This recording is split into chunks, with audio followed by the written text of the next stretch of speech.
وہ بڑی سے بڑی بات کو بھی حذف کر جاتے ہیں، جیسے حضور داتا گنج بخش علی اجمیری رحمۃ اللہ، جیسے میرے استاد محترم سید ریاض حسین شاہ صاحب، وہ حالات کو دیکھتے ہوئے ترغیب دیتے ہوئے ان کی یہ کاوش بہت بڑی ہے کہ ماڈل ٹاؤن جیسے علاقے، ماڈل ٹاؤن جیسا علاقہ جہاں پہ اسلام کا تصور ہی بڑا کام ہے، وہاں تقریباً ہر تیسرے گھر میں ربیع الاول شریف میں میلاد ہو رہا ہوتا ہے اور اس کا سہرا استاد محترم کے ساتھ جاتا ہے۔ اللہ کریم، اللہ کریم۔ ہر کسی کی اپنا اپنا طریقہ ہے، اور جو گالیاں نکال رہا ہے جب وہ گالی نکالے تو یہ پتہ کرنا چاہیے اس بندے نے گالی نکالی کیوں، کیونکہ گالیاں تو قرآن بھی دیتا ہے، قرآن گالیاں دیتا ہے نا اس میں۔ میں نے آپ سے پہلے بھی ایک دفعہ کہا تھا کہ سب سے بڑی گالی کیا ہے، سب سے بڑی گالی کیا ہے؟ اللہ کریم، کسی کو حرامی کہہ دینا، اس سے بڑی گالی کوئی نہیں ہے۔ اللہ کریم۔ اور قرآن نے سورہ قلم کے اندر جو حضور کا بے ادب ہے، جو حضور کا دشمن ہے، اس کی ساری صفات گروائی، وہ جھوٹا ہے، وہ یہ ہے، وہ خائن ہے، وہ ایسے ہے، وہ ایسے ہے، آخر پہ کہا بس آخری یہ کہ یہ حرامی ہے، حرام۔ اس کا نطفہ ہی غلط ہے۔ اللہ کریم، اللہ اب بتائیے حضور کے بے ادب کو قرآن نے کیا کہا؟ اللہ کریم۔ اور جو ختم نبوت کے خلاف ہیں، قرآن کہتا ہے کہ حضور آخری نبی ہیں، اور جو ختم نبوت کے خلاف ہیں ان کو گالیاں دے رہے ہیں نا بابا جی۔ اللہ کریم۔ آج مر گئے بابا جی، اپنی قبر میں آرام فرما رہے ہیں۔ آج لوگ کہتے ہیں اللہ جی بابا جی گانا نہیں کاٹتے سی، لیکن صحیح کاٹتے سی، وہ ان کی زندگی میں کہتے ہیں، اللہ اکبر۔ ان کی زندگی میں کہتے ہیں۔ ہم لوگ کیا کرتے ہیں جب ہمارا امام مر جاتا ہے پھر کہتے ہیں واہ واہ کیا درویش بندہ۔ میں نے آپ اپنے لیے آج تک آپ کو نہیں کہا کہ میری آپ عزت کیجیے، کوئی ثابت بھی نہیں کر سکتا میں نے کہا ہو۔ میں کرنے کیا آتا ہوں؟ ایک جمعہ پڑھانے آتا ہوں، تھوڑی دیر کے لیے یہاں بیٹھتا ہوں، پھر 2 واجب رکھتے پڑھاتا ہوں، فرض نہیں پڑھاتا۔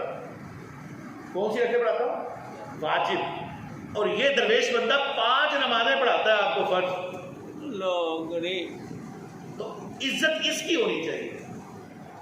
اگر آپ ان کی عزت نہیں کر سکتے تو پھر نماز آپ کی ضائع ہے ساری۔ اللہ کریم، اللہ کریم۔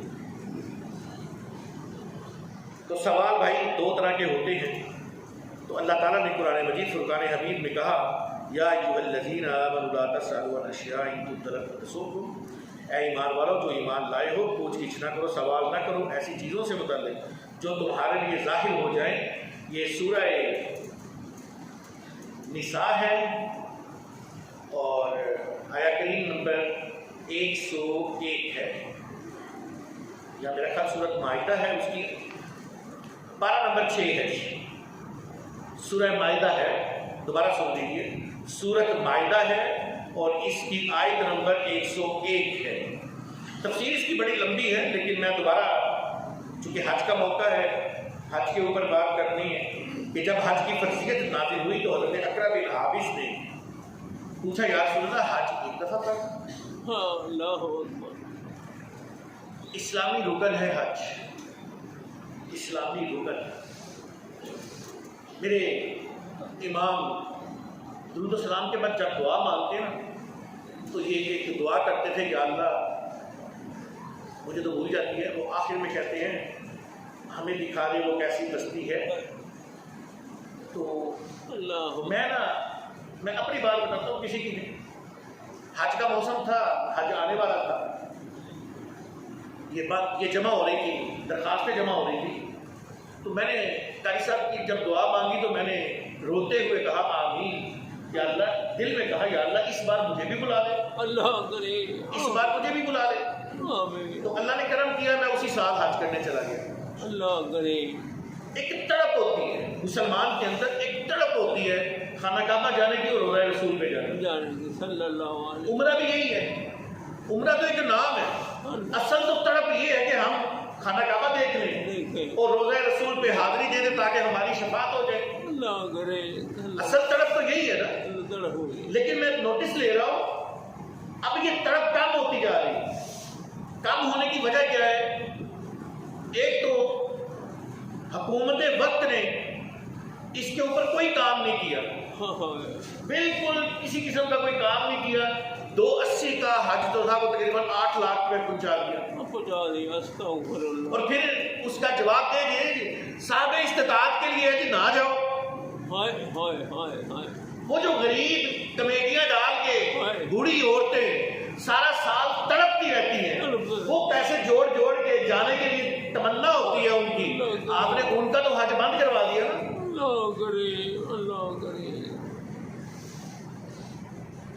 کروا دیا کہ نہیں کروایا؟ بے شک کروا دیا. بولو نا یار. ہاں جی ہاں جی. چھڑ دیو یار, اپنی پارٹی والی چھڑ دیو, دین دے وال آ جاؤ. نہ تے زرداری نے قبر ہی آنا جے, نہ نواز شریف نے قبر ہی آنا جے, نہ حضرت عمران صاحب نے قبر ہی آنا. یہ لوگوں نے تماش انہوں نے قیامت والا دن انشاءاللہ تعالی اللہ کے حکم دے نال, میرے علم غیب تے کوئی نہیں گا اللہ کرے, لیکن انہوں دی حرکتاں دیکھتے ہوئے اللہ کے حکم دے نال انشاءاللہ تعالی یہ سانو دوستیاں دی قطار وچ نظر آن گے, کیونکہ انہوں نے مسلمانوں نال انتہائی بد سلوکیاں کیتیاں. ممتاز قادری صاحب نو پھانسی دتی گئی ہے ایسے ہی ملک دے وچ, ایسے ہی ملک دی اسمبلی دے وچ ختم نبوت کے قانون نو تبدیل کرن واسطے قرارداد پیش کی گئی ہے, اور جتنے مولوی حضرات اسمبلی میں بیٹھے ہوئے وہ بھی تیار رہے. استغفر اللہ. ہونا چاہیے کہ سارے اکٹھے ہو کے کھڑے ہوئے تھے, کیونکہ جب مجھے یہ بڑی خوشی کی بات ہے کہ جب ختم نبوت کی بات آتی ہے, نہ کوئی وہابی ہوتا ہے, نہ کوئی سنی ہوتا ہے, نہ کوئی شیعہ ہوتا ہے, نہ کوئی دیوبندی ہوتا ہے, اس وقت سارے مسلمان ہوتے ہیں, اس وقت سارے کھڑے ہو جاتے ہیں. لیکن افسوس اس بات کا بھی ہے کہ اسمبلی میں نہ کوئی سنی کھڑا ہوا. قبلہ پادری صاحب انہوں نے نور اللہ کہتے شرم آتی یار معاف کرنا, جی کوئی انہوں نے چاند لائے گا تو میں معاف کر دے, مینو شرم آتی انہوں نے نور اللہ کہتے. نور اللہ کا مطلب ہوتا ہے حق کا نور, یہ تو ظلمت کا نور ہے, یہ تو اللہ معاف کر دے. کوئی کہے گا جی نہ کہ بھائی انہوں نے داڑھی بڑی سونی رکھی ہوئی, داڑھی یار ابو جہل نے نہیں رکھی ہوئی. ہم نے حضور کے ساتھ دیکھنا کیا تعلق ہے صلی اللہ علیہ تو ایک تو ہمارا حج انتہائی مشکل کر دیا گیا, کر دیا, یہ مشکل کر دیا. دوسرا لوگوں میں آگے عمرے کی بات کرو تو لوگوں کی آنکھوں سے جھلمیں شروع ہو جاتی تھی. اب عمرے کی بات کرو لوگوں کو, پچھلے دنوں میں پہلے بھی پچھلے جمعے بھی گفتگو کرتے ہوئے کہا تھا کہ پچھلے دنوں وہ کوئی فائنل میچ ہوا ہے, اس کے اوپر آپ نے دیکھا کتنا رش تھا, اور خانہ کعبہ میں حج کے اندر رش کوئی نہیں تھا. یار حد ہو گئی ہے. ہمارا سب سے اہم جز جس کے اوپر دنیا دھنگ رہ جاتی تھی, اتنا ڈسپلن, جب حاجی سارے مل کے ایک ہی دفعہ سجدے میں جاتے تھے, ایک روح پرور نظارہ ہوتا تھا جو ہم ٹی وی پہ ہی دیکھتے تھے, ہم سے وہ چھین لیا گیا. اللہ تعالیٰ ہمیں ہماری یہ چیزیں واپس کر دے, ہمیں ایسے حکمران نصیب فرما دے جو حضور کے بعد غلام ہوں. یاد رکھو قبر میں میرے اور آپ کے کریم آقا محمد مصطفیٰ صلی اللہ علیہ وآلہ وسلم کے بارے میں سوال ہوگا. اور یہ میں آپ کو بتاتا چلوں, اللہ تعالیٰ بڑا غفور الرحیم ہے, اور اس نے اپنے غفور الرحیم ہونے کا یہ دیکھیں کتنا بڑا آپ کے اور میرے اوپر اعزاز ہے کہ قبر میں صرف یہ پوچھیں گے تیرا رب کون ہے, یہ نہیں پوچھے گا تو نے کتنے کتنے گناہ کیے تھے, تیرا یہ چٹھا بٹا ہے, تو نے یہ بھی کیا ہے, تو نے یہ بھی کیا نا, صرف یہ پوچھے گا تیرا رب کون ہے, تاکہ فرشتوں کو پتا نہ چلے یہ بندہ کتنے گناہ کر کے آیا ہے. یہ بھی نہیں پوچھا جائے گا کہ تو نے کیا, تو دیوبندی تھا, تو وہابی تھا, تو سنی تھا, تو شیعہ تھا, نہیں پوچھا جائے گا مہا دین ہوگا, تیرا دین کیا ہے. اور ہم سب کا الحمدللہ اسلام ہے. اور ایک بات میں آپ کو بتاتا کہ شیعہ ہو, سنی ہو, وہابی ہو, دیوبندی ہو, سب اپنے اپنے مسلک پہ اس لیے ٹکے ہوئے ہیں کہ سب جنت میں جانا چاہتے ہیں. اللہ کرے جانا چاہتے ہیں. کیوں جی ایسے ہی ہے, ایسے ہی سب جنت میں جانا چاہتے ہو نا. بے شک. تو پھر سنو یار, جنت کے شہزادے دو ہیں. اللہ کرے, اللہ جنت کے شہزادے دو ہیں. اور جنت کا مالک کوئی اور نہیں میرے اور آپ کے قریب آقا محمد صلی اللہ علیہ ان وسلم کا ساتھ یعنی کہ نہ حضور کا ساتھ چھوڑیے نہ اہل بیت کا ساتھ چھوڑیے چھوڑیے۔ انشاءاللہ جنتی ہو جائے ہو جائیں گے۔ ہم سب کا یہی ہم سب اسی لیے اپنے اپنے عقیدے پہ ڈٹے ہوئے ہیں نا جی جی کہ ہم جنت میں جانا چاہتے ہیں انشاءاللہ۔ خیر کہ اللہ تعالیٰ مجھے اور آپ کو توفیق دے کہ ہم صحیح معنوں میں اسلام کو اپنے گھروں میں کم از کم نافذ کر دیں